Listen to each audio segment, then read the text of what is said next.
আয়াত ৫৫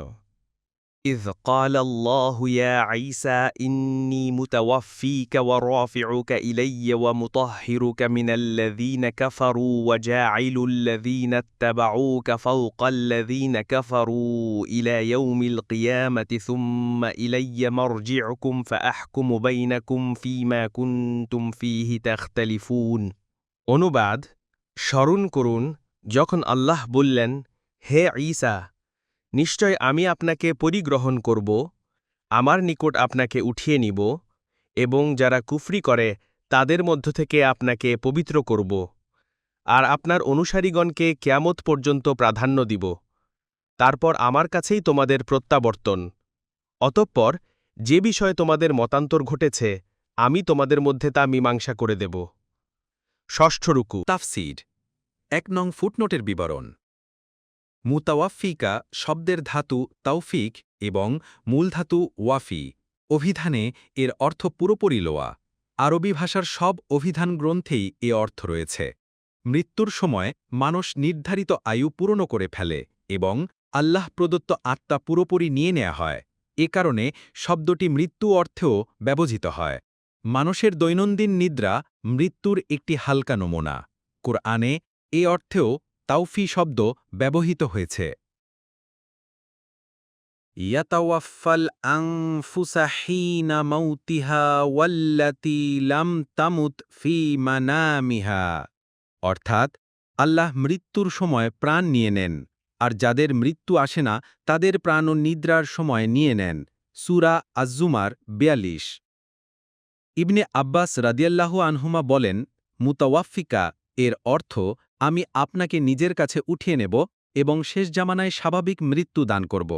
এ তাফসিরের সারমর্ম এই যে মুতাওয়াফিকা শব্দের অর্থ মৃত্যু কিন্তু আয়াতের শব্দে রফিউকা ইলাইয়া প্রথমে এবং মুতাওয়াফিকা পরে হবে এখানে মুতাওয়াফিকাকে পূর্বে উল্লেখ করার কারণ এদিকে ইঙ্গিত করা যে নিজের কাছে উঠিয়ে নেয়া চিরতরে নয় বরং এ ব্যবস্থা কিছুদিনের জন্য হবে এরপর তিনি আবার দুনিয়াতে আসবেন শত্রুদের পরাজিত করবেন এবং অবশেষে স্বাভাবিক মৃত্যুবরণ করবেন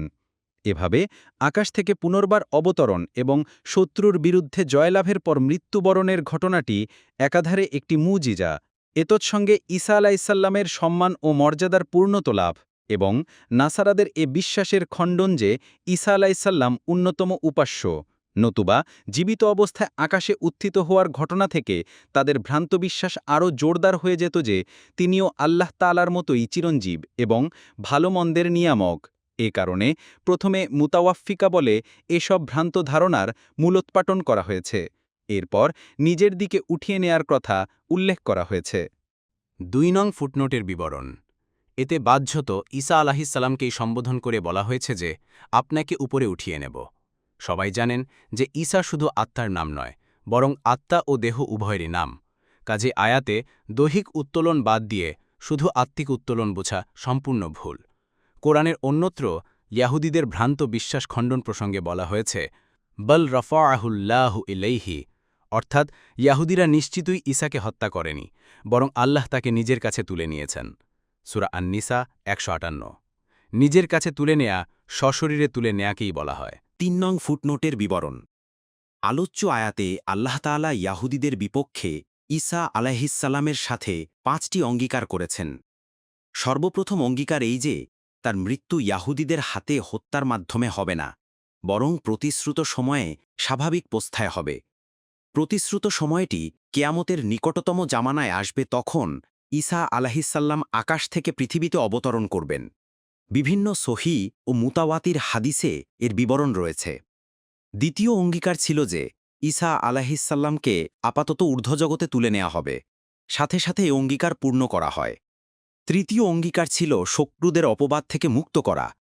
এই অঙ্গীকার এভাবে পূর্ণ হয়েছে যে শেষ নবী সাল্লাল্লাহু আলাইহি ওয়াসাল্লাম আগমন করে ইয়াহুদীদের যাবতীয় অপবাদ দূর করে দেন উদাহরণতত পিতা ব্যতিরেকে জন্মগ্রহণ করার কারণে ইয়াহুদীরা ঈসা আলাইহিসসালামের জন্ম বিষয়ে অপবাদ আরোপ করত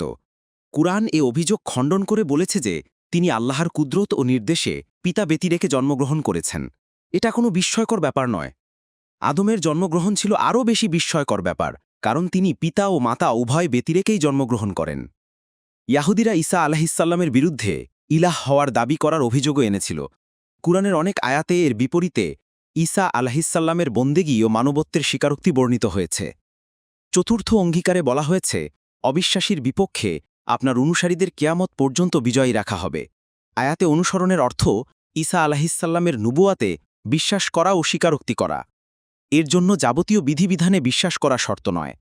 এভাবে নাসারা ও মুসলিম উভয় সম্প্রদায়ই তার অনুসারীদের অন্তর্ভুক্ত,